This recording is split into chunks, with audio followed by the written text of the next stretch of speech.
Hey everybody, welcome back to the Husker Big Red YouTube channel here for another podcast episode with myself, Chris Peterson, and my co-host, Danny Gillette of the HuskerBigRed.com. And we're back to talk some more Nebraska sports this week on this Friday morning. And I'll start just with you, Danny. How you doing this morning? It's Friday, so I can't complain. It's always a good day when it's Friday, and unfortunately, Friday doesn't come often enough. But here we are. Thank God it's Friday. That Yeah, yeah, that reminds me of yeah. the old days when I used to watch like Boy Meets World after school. That's The probably old dating days. dating That's not myself old. a little bit. You're making me feel old. The old days. Get out of here Yeah, with that. the old days. But anyways, yeah, it's been well. Hopefully today, this Friday, will be a good day for Nebraska, at least on the recruiting trail. With Keelan Smith is announced earlier this week that he's going to be committing this week. Of course, his dad was Neil Smith, the former Husker legacy, and there's been a bunch of expert picks coming in for Smith today. I'm not sure exactly what time that's going to be announced, but it does look like he's going to be in. So, what are you thinking about that whole situation and how that's developed? I think it's going to be interesting because there's a couple things here. For one, he's a tight end, so we definitely need more depth in the tight end room, and it's never a bad thing to get, depth at a position where, quite frankly, injuries have been a problem over the past couple seasons. Secondly, the fact that he's from Missouri is interesting. Nebraska has really kind of done some work in Missouri in terms of recruiting there and seeing what's up there. I think it's a very talent-rich state. Obviously, not to the level of Texas and like Florida, for example, but I do think there are some prospects up there. And Iowa hasn't offered him, but he's interested. Missouri and Nebraska are his only two offers. I feel good about this one, and he's rated numerically by 24/7 Sports as an 86 overall. So he's a decent player. I'd be very happy for the class of 2024. If they were able to land him. And according to the 24/7 Sports Commitment Watch, he is announcing in 7 hours, 44 minutes, and 42 seconds. So Nice, right down to the second. yeah, Yeah, no, I agree with all that. It's I remember, and Sean, I think Callahan wrote this, but he was like, Matt Rule's not going to, overthink too much of these legacy commitments. And I don't think you should. I mean, especially a guy that's got NFL bloodlines. I mean, we've seen that, work out over the years. And he's an interesting kid. I mean, his Twitter profile has him as a wide receiver, tight end. I mean, On Three lists him as a DB. 24/7 has him as a tight end. He caught a bunch of passes last year. So he could play a bunch of different positions, I think, for the Huskers. So it'll be interesting to see where he grows, what he grows into. But another, solid athlete, and a guy that I think can help in multiple spots for Nebraska, depending on just how he develops. But I think it's a good take for Matt Rule and company, and it would be the sixth commitment in the 2024 class. So still building up some solid momentum, I think, going forward.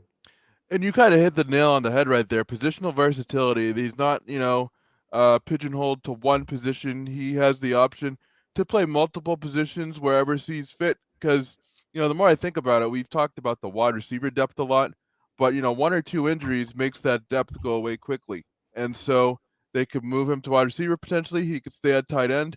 I mean, quite frankly, tight end is another position, like I just mentioned a little bit ago, where injuries have been a problem. So to get him would be awesome.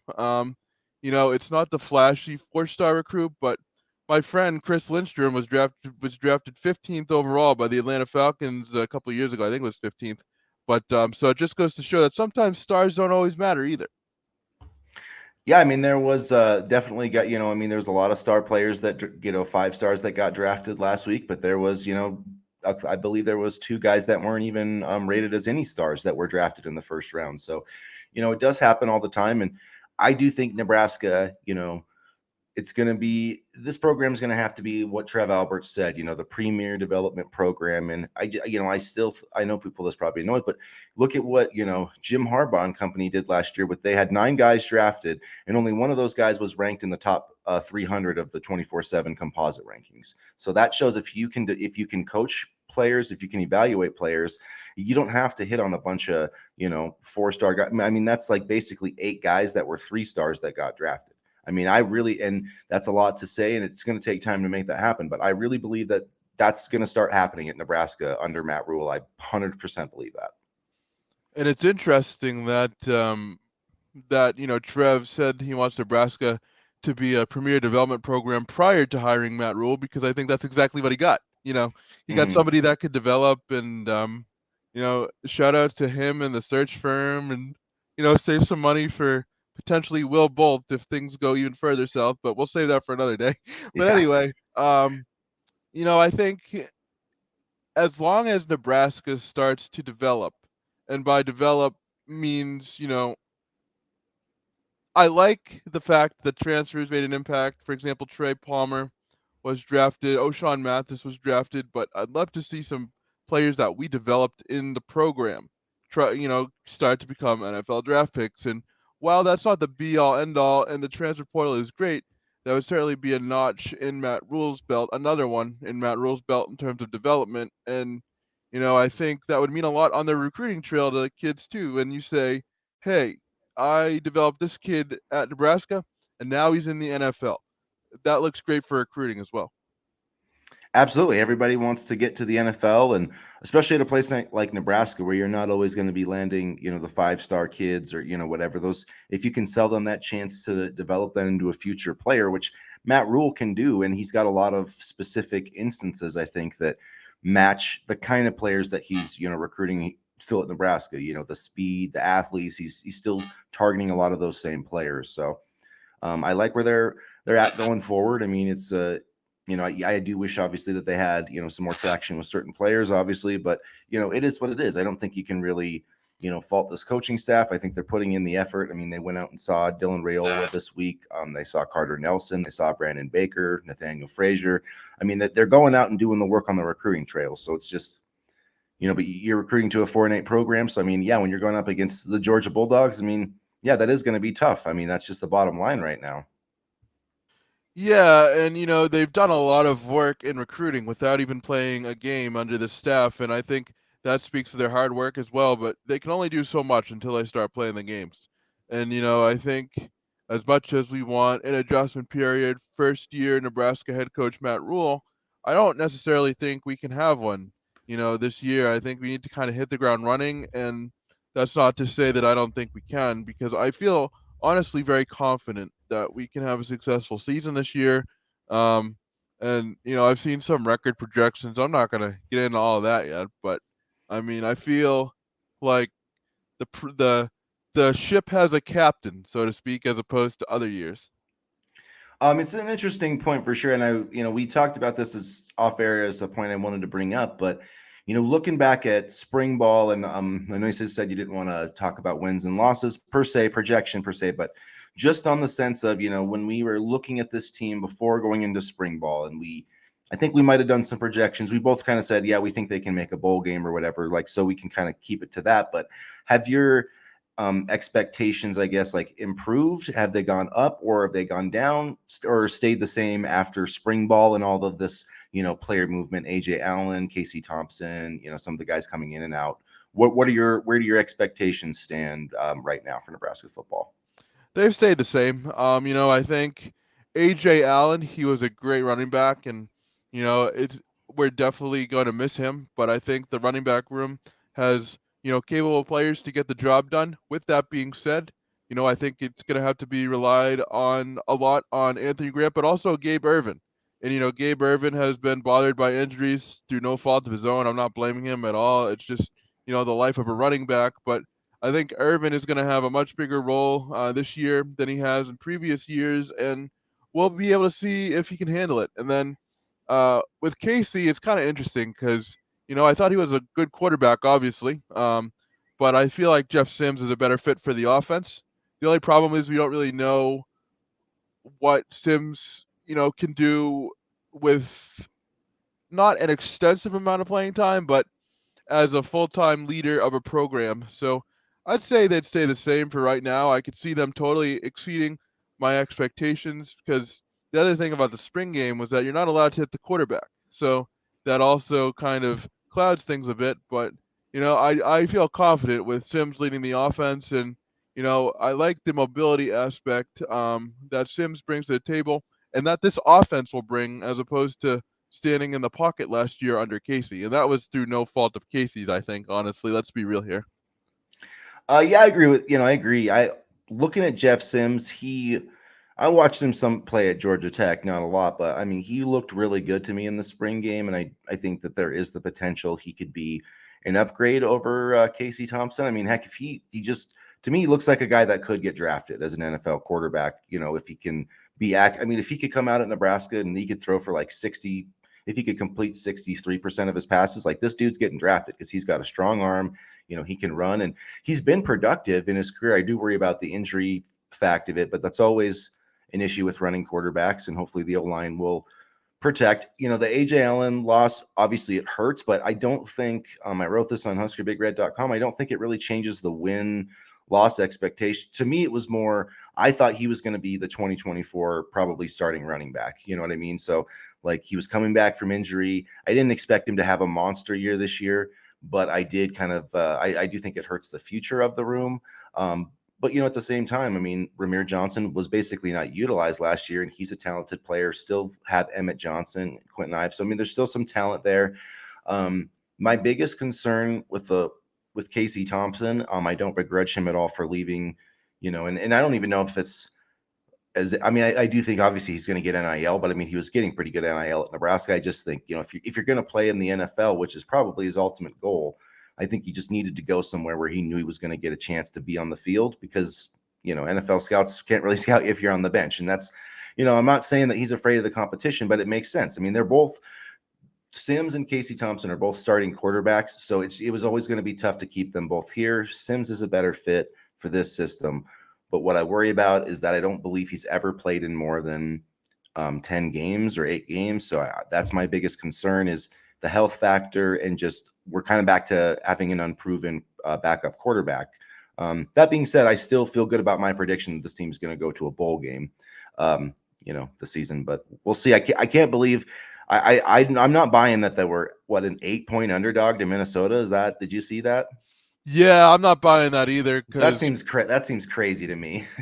quite honestly, we could have won last year if our defense, didn't tire out and our offense actually did some stuff. But I mean, I could see like 5. I mean, I can see them being the favorite, but 8 points, that seems like a lot. and it's kind of interesting because I read an article earlier this week where Jeff Sims talked about, the chaos that Tony White's defense brought when Sims faced him against when Sims was at Georgia Tech and obviously I was at Syracuse. And, I think it's going to be fun to watch that, organized chaos unfold defensively. And I'm excited to see how that goes. But yeah, 8 points seems like a lot. And I hate to look past the opening game, but That's boy, well.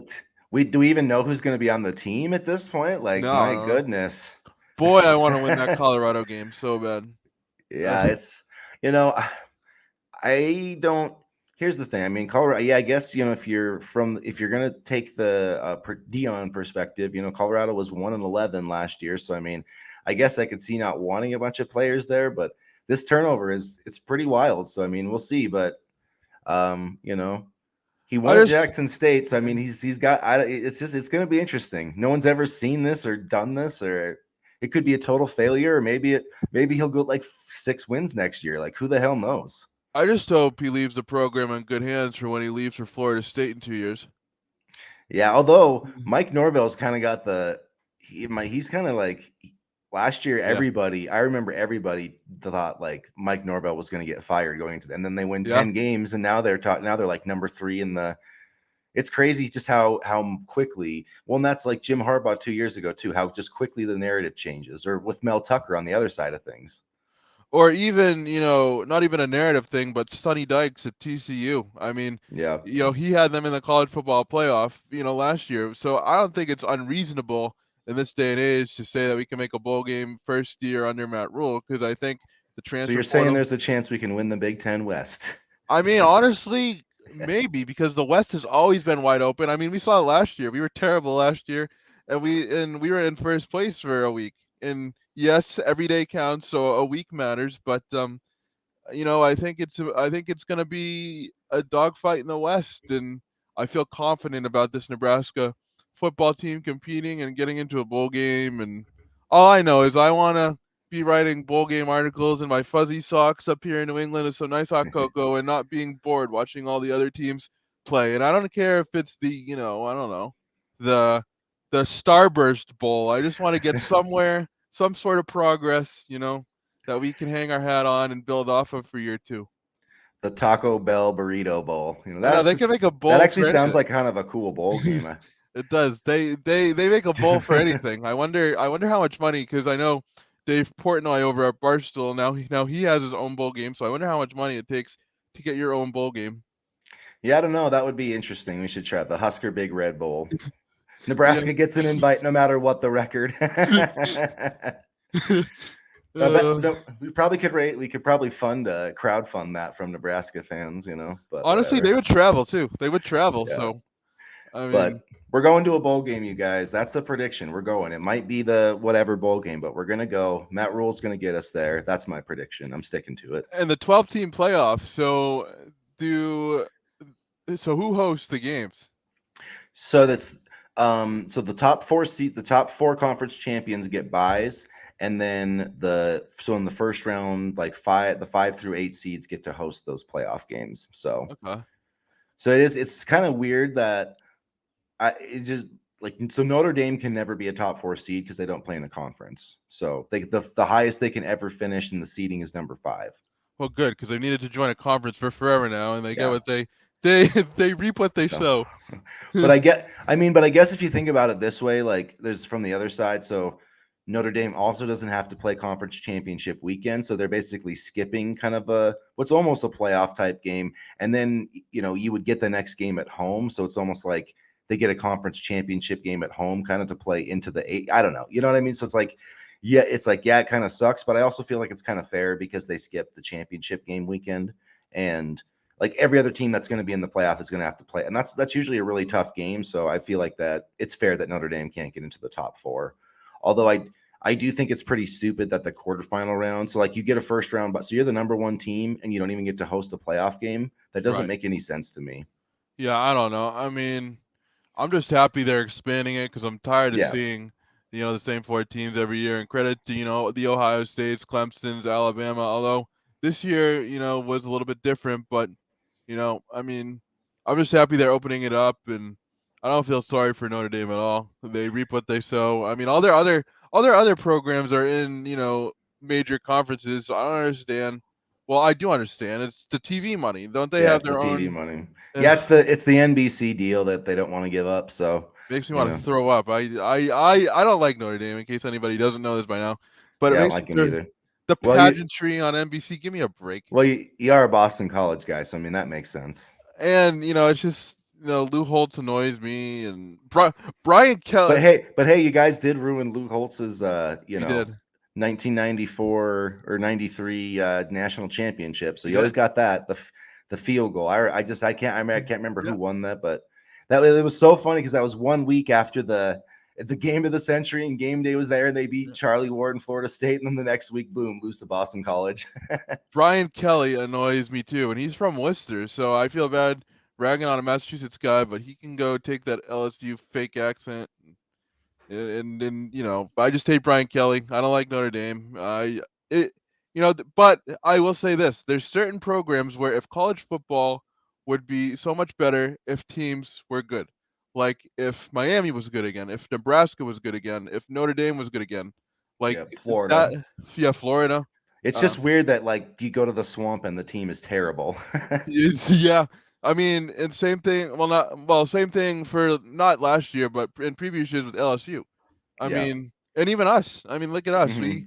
We have been awful for so long, and the fans still pack the stands. I mean, even on a cold and rainy day for the spring game, there's still 66,000 people. So that's a testament to the fans right there. And I just really want to win. I want to make doing this fun. I don't want to dread having to wake up at 6 a.m. to get ready for a show to talk about losses. Because I'll tell you something. When we beat, I think it was it Indiana? I think for our first that was our first Big Ten win. Yeah. First Big Ten win. I felt so happy that day. It was so fun to do this show. And it's always fun to do the show, but boy, it's much better when we win. Yeah, it's a lot better to be celebrate in a celebratory mood than, talking through your feelings like therapy hour because lost another one. Like, I just remember the Georgia Southern game, and we were on playback, and I just yeah. remember feeling so defeated, and we knew this was the end for Frost, and it was just a nightmare. I hadn't felt that defeated since since the year before during the Michigan State game when they lost on the punt return touchdown, basically.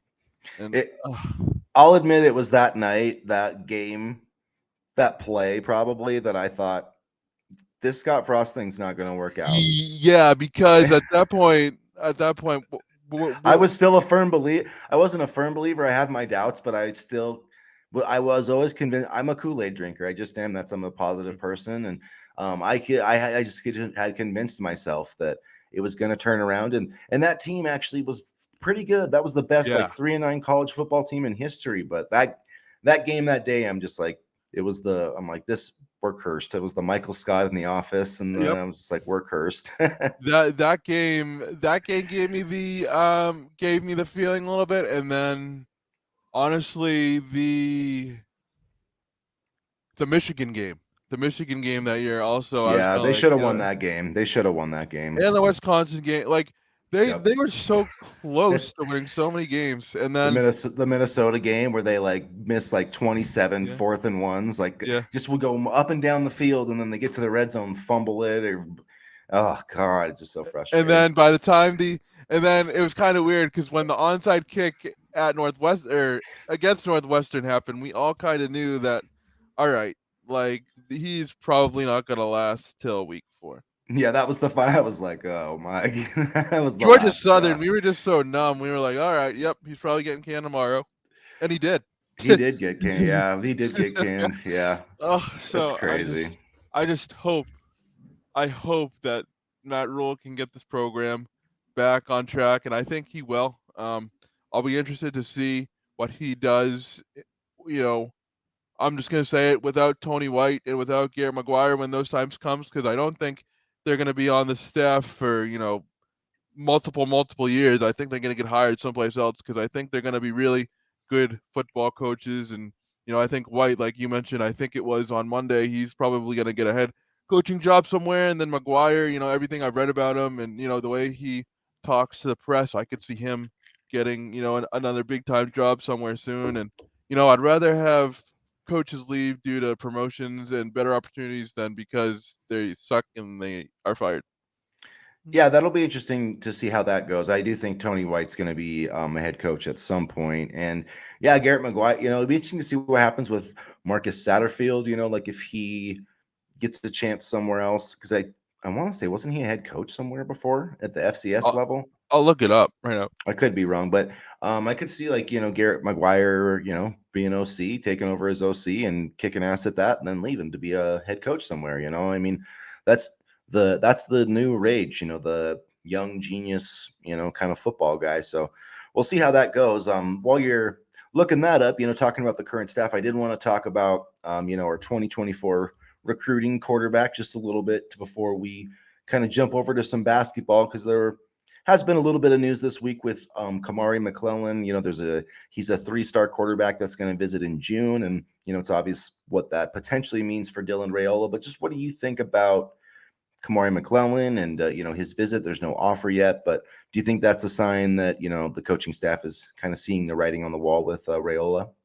Yeah, and I think I don't think it's a bad thing at all. We got to start planning like we're not going to land him because truthfully I don't think we will. And I think McClellan is a very solid quarterback. He's got a strong arm. He's not really mobile, but that's not a problem because if you have a good arm, then a lot of things can get done. And so I like the McClellan visit. I think it's going to be interesting to see who else they kind of interview, so to speak, or want to see throw. And um, I'm I think it's going to be important that they land a quarterback for the 2024 class, no matter what. And so I trust them in their evaluation process, and I think they should be able to get it done somehow.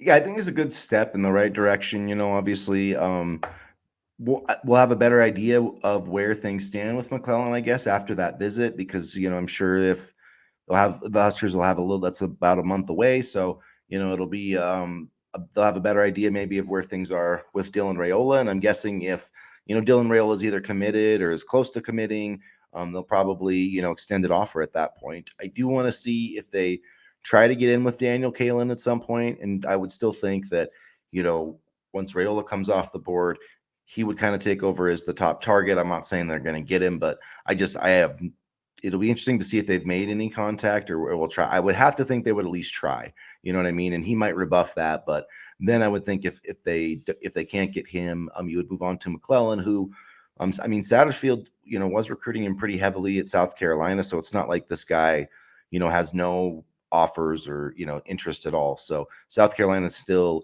listed as the favorite.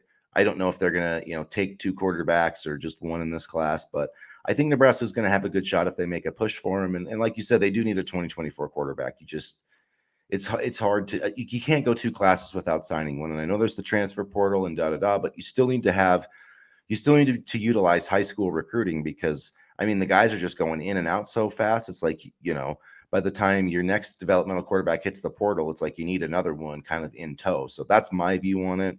And I think they could do a lot worse than Kamari McClellan. I'll just say that. I mean, he had 1,334 passing yards last year and 15 touchdowns, so it's not like he's a scrub. You know what I mean? I think he's a little Mhm. bit more on the developmental side. He's still a very good football player, and I like that they're starting to look for other options because, I think I would, consider Dylan Raiola gone until he comes and plays on the field, if at all. I'm not going to believe he's coming here until I see him on the field, and I'm not so sure that's going to happen. And I said this all along. It would be very hard for him to take a chance on an unproven program right now when Lincoln Riley and his quarterback guru is calling him every day, and Kirby Smart and his national championship trophies are blowing up his phone at Georgia. So I think we're going to land a quarterback. It may not be Dylan Raiola, but I think we just have to prove ourselves on the field. And once we prove ourselves on the field, a lot will go in our favor. Speaking of landing recruits, we should mention Fred Hoiberg picking up a nice transfer portal addition this week with Josiah Leak. Finally got an in-state kid to come home. Missed on, Wrightsell and Hunter Salis, but a Leak coming home. 6'8" guy. I really like his game. Played at New Mexico. Was at Kansas City. This is a guy that, I mean, he's averaged 62% on 2-point attempts in his career. He shot 64% last year in the Mountain West, which is a pretty solid league. I mean, it's not chopped liver. I mean, there's not a huge, it's still somewhat, I mean, a mid-major, but I mean, it's a multiple bid league in the tournament almost every year. So I feel like he's going to be a guy that's going to come in and contribute right away. And then, of course, as you wrote, Danny, the other shoe that dropped with that was a Wilhelm Breidenbach entering the transfer portal, which, I mean, it makes sense. The Nebraska, just recruited basically, a guy right over him, because I feel like Josiah Leak's going to be in the starting lineup to start the season, maybe depending on where, Gary is injury wise. But yeah, what are your thoughts on this new commitment for Fred Hoiberg? Well, it's going to be nice having a Leak and Gary on the roster. I mean, to have Gary kind of as a depth piece is going to be really, really good. And, I think he's a very good rebounder, and that's exactly what we need. We need rebounders in the Big Ten. Um, he shot 15% from three, so he is a It's post not, player. yeah. He is a post player in every sense of the word. Uh, so that'll be good. We really saw how much this offense, flowed through, inside presence, and you know, with Derek Walker last year, he was able to get inside and help pace the offense, and was efficient from there, relatively speaking. So, I think Fred Hoiberg has figured out that maybe a post player is a good way to run an offense, and not necessarily a flashy point guard that can shoot 75 3-pointers all the time. Because you can have your 3-point guys, and you can also have, the post players that allow you to spread the ball and open things up on the inside. Because a good post player will also allow for looks from the perimeter because he'll draw the attention from the defense. So I'm really excited about this, and I think Alik will be a nice addition. And although, like you mentioned, Fred has missed out on some guys, I'm pretty happy with this transfer portal class. I think you put out a tweet the other day. It was ranked third overall in terms of rating Yeah, and I think it from might be on number two night. I think it might be up to number number two two. right now. And So that's part pretty of good. that's based on numbers, but yeah, it's really, just really productive players. I mean, Alik too, a really solid rebounder. He led his team in rebounds. So, I mean, and you had, Rink Mast, who was another guy who can score and rebound. So I really like the front court now Mm, with because Gary can play the four, Blaise Kadick can be, your backup five, and hopefully he can, take a step forward this year. But it's also, if he doesn't, then it's not going to kill you that much. And that's I can totally see why Wilhelm transferred, because he wasn't going to see very much playing time, honestly. I mean, it just wasn't going to happen for him, and that's okay. But if you look at these moves, and even with like Bryce Williams, I mean, you could have a lineup where realistically, where Nebraska puts out, and I'm not saying as their starting lineup, but if they needed to play like a bigger lineup, or you could have Mast at center, Alik at power forward, Juwan Gary at the three, Bryce Williams at the two, and then Ulyss or Lawrence at the one. I mean, obviously, you're going to have Casey and those guys in there too, but like if you just came into a situation where a team's like, trying to make Casey guard, somebody that's a lot bigger. I just feel like uh, Nebraska has a lot of different lineup options. They can play big, they can play small, they can just do so many different things. And I actually really like the addition of Aaron Ulyss too from Iowa. I know his numbers aren't super flashy, 6 points, two assists per game, but he only averaged one turnover.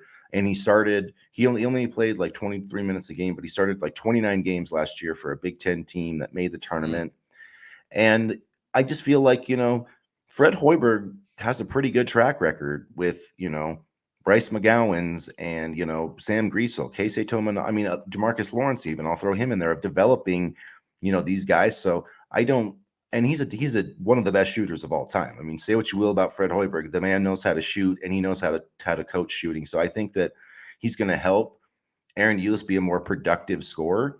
And the other thing is, I look at him and he may not be an elite playmaker based on Iowa, but you know what? Fred Hoiberg, I don't know that Nebraska really needs an elite playmaker, because he runs elite offense. I mean, he mm, runs, I don't necessarily think that Sam Griesel was an elite playmaker. I mean, he was a mm. playmaker, but how much of that was because Fred just knew how to use him and Derek Walker and Casey? Those actions where he'd get, Derek in the high post, Yeah. and I mean, that was all Fred. I mean, those guys executed, but that was all Fred. And he didn't ask them to do too much either. You could Yep. tell that, well, once the game started, Griesel's job was to move the ball a little bit and score when he needed to. He didn't, necessarily have to do that all the time, but he could contribute a few points here and there. You look at the job of Casey Tominaga, he was primarily a 3-point shooter. He didn't really do too much else, but that's okay because he was absolute money from 3-point.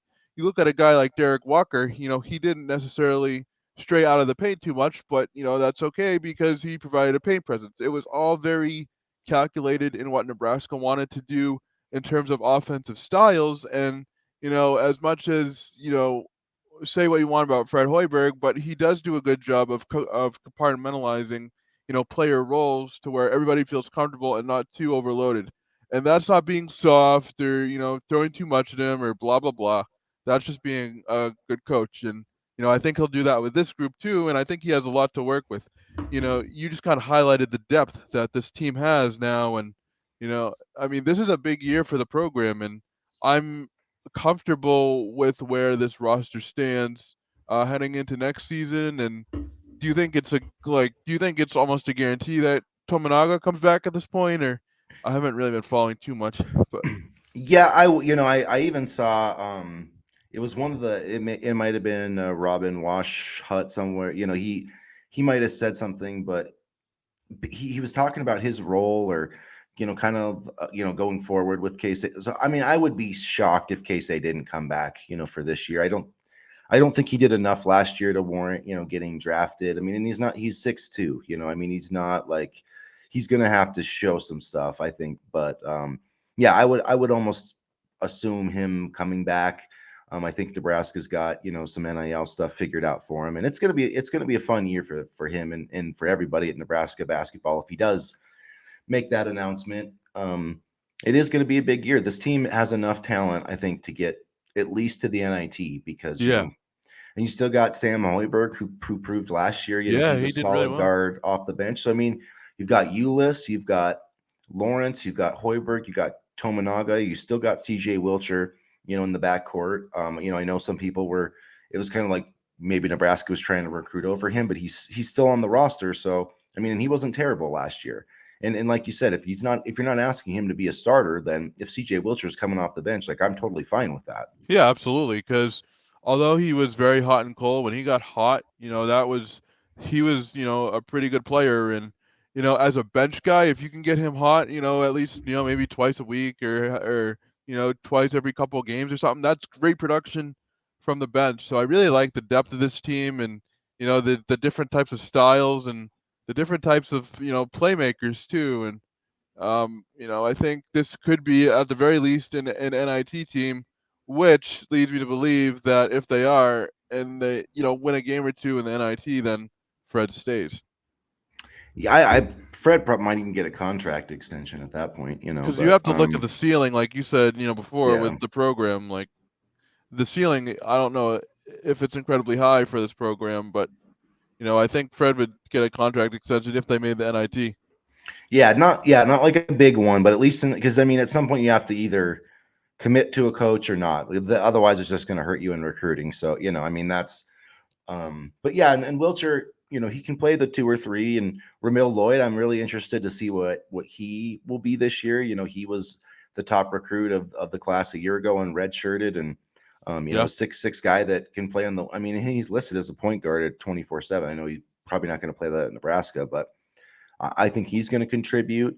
And Eli Rice, I think has an outside shot to contribute. So I'm going to be really interested to see what Fred does with these last 2 scholarships, because I mean, I wouldn't mind if one of them was used in the transfer portal to add another like 2-3 combo guy who could shoot, which is basically what CJ Wilcher is. I mean, basically, if you could find a little better version of CJ Wilcher, I don't know how to say it in a way that doesn't, but other than that, I Yeah. mean, really, like, I don't know what else you're going to find. And I know they offered that center or like that guy from, I think, South Dakota State or North Dakota State or wherever, who's like really, really, I mean, he might actually be drafted. I don't even know if he's going to transfer, because you can declare for the draft and enter Yeah. the transfer portal at the same time. So, but I feel like that they've got there's a lot of guys from the 2023 class that kind of got let out of their letter of intent because of how crazy the transfer portal is. So if they could add another guy, then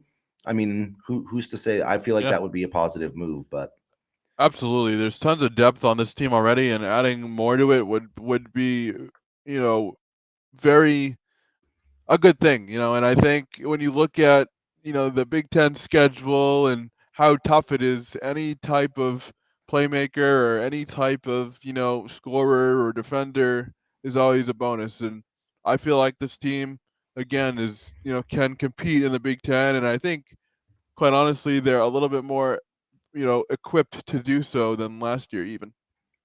yeah, I think so. I mean, they do have to figure out the point guard, but they've got a guy who started Big Ten games before, so I do feel good about that's that part of it. And I just feel like Fred has kind of finally got this figured out and has his formula at Nebraska. So hopefully that, proves to be the case next year. You did mention, Will Bolt and the baseball team, so we can kind of round up with them, I suppose, because it is, they lost to, who was it, North Dakota this week? North Yeah. Dakota State.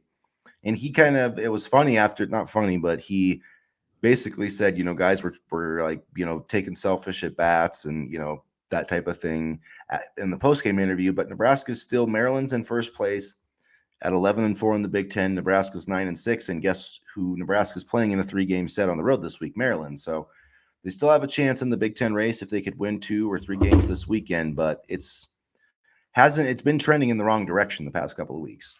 Yeah, it really has. And, people were joking, about, getting the boosters together again for to raise some money for a new head coach. But, I think if they win against Maryland, that'll be a big step. This team has just been too inconsistent throughout the course of the year, and I think they set the record for home runs this week, and yet they are where they are. So, I mean, it can only get you so far, and that just sounds like such a Nebraska stat. Like lead the league in sacks, but go 3-9. Shoot the most 3-pointers, but barely make the NIT. Lead the league in home runs or most home runs in program history, and you're kind of on the downward turn right now. So that's just such a Nebraska trend.